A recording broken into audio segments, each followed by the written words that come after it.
Assalamualaikum warahmatullahi wabarakatuh. Hai semua, jumpa lagi di Mr. Atar Channel.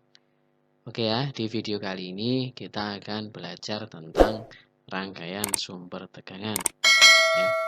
Jadi buat kalian yang sekarang belajar listrik dinamis atau listrik arus DC, semoga video ini dapat menambah wawasan kalian tentang rangkaian sumber tegangan. Baiklah, yang pertama, nanti ada dua ya, ada rangkaian sumber tegangan secara seri, ya, gambarnya seperti ini. Kemudian ada juga rangkaian sumber tegangan secara paralel. Jadi ada di gambar sebelah kanan, ya.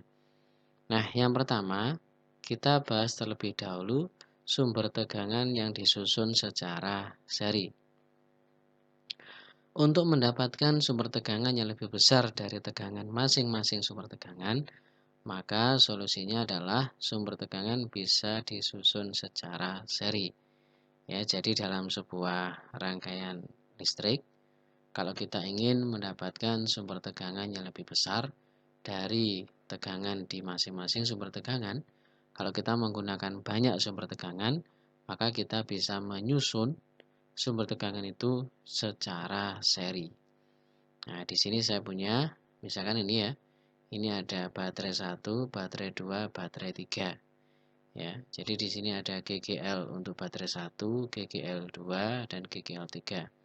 Masing-masing baterai memiliki hambatan dalam sebesar R1, kemudian baterai kedua R2, dan baterai ketiga adalah R3. Jadi R kecil ini adalah hambatan dalam baterai. Kemudian 3 baterai ini kita susun secara seri. Kemudian kita serikan juga dengan sebuah hambatan luar. Kita misalkan namanya adalah R1. Jika ada sumber tegangan disusun secara seri seperti ini, maka berlaku persamaan jumlah total dari GGL yang ada dalam rangkaian tersebut itu sama dengan GGL1 ditambah GGL2 ditambah GGL3 dan seterusnya sebanyak dari baterai yang digunakan. Kemudian dari segi hambatan dalamnya juga, maka hambatan dalam total dari sebuah rangkaian tersebut yang dia sumber tegangannya disusun secara seri, maka R totalnya adalah ya R1 ditambah R2 ditambah R3 ditambah dan seterusnya sebanyak dari baterai yang digunakan. Kemudian jika ada susunan sumber tegangan dihubungkan pada rangkaian hambatan luar dengan hambatan total sebesar R total, maka kuat arus listrik yang mengalir adalah, kita perhatikan ya, jadi saya punya baterai, kemudian saya susun dengan posisi seperti ini, atau kita seri. Kemudian kita hubungkan lagi dengan sebuah hambatan luar. Ya, misalkan totalnya itu adalah R total. Jadi dia bisa lebih dari satu hambatannya. Cuman kalau kita jumlah, misalkan dia itu totalnya R total, maka nanti kita bisa menghitung berapa kuat arus yang mengalir di dalam rangkaian ini dengan persamaan I sama dengan epsilon total per R total ditambah dengan N kecil kali R. E total itu adalah GGL total yang ada di dalam rangkaian tersebut dibagi dengan R. Ini adalah hambatan luar dan NR ini adalah jumlah dari hambatan dalam baterai.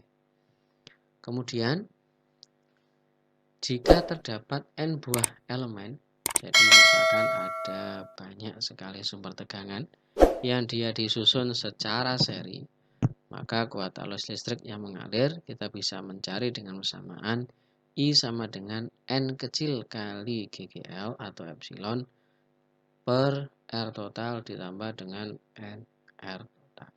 R kecil. Itu adalah beberapa persamaan yang berlaku untuk sumber tegangan yang disusun secara seri. Berikutnya, bagaimana dengan sumber tegangan yang disusun secara paralel? Beberapa sumber tegangan dikatakan disusun secara paralel jika disusun sedemikian sehingga tegangan jepit masing-masing sumber tegangan nilainya sama besar. Kita perhatikan gambar berikut ini. Saya punya baterai 1, baterai 2, baterai 3 masing-masing memiliki hambatan dalam R1, R2, dan R3 ya. Kemudian kita hubungkan dia dengan hambatan luar. Kita misalkan dia namanya adalah R. Ketika posisi seperti ini, maka berlakulah bahwa GGL total itu sama dengan GGL di masing-masing cabang dari sumber tegangan ini, gitu ya.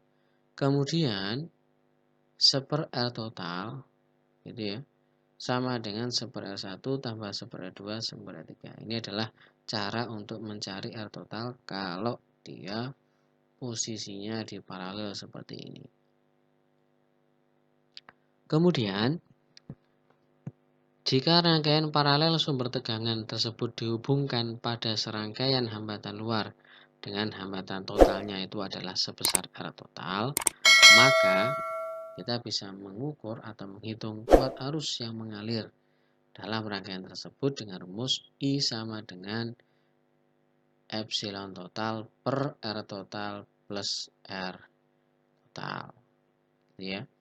Nah, untuk N buah sumber tegangan, ya, maka yang disusun secara paralel berlaku persamaan I sama dengan epsilon per R total plus R per N. Ya. R ini adalah hambatan dalam dari baterai. N ini adalah jumlah dari sumber tegangan yang dia disusun secara paralel.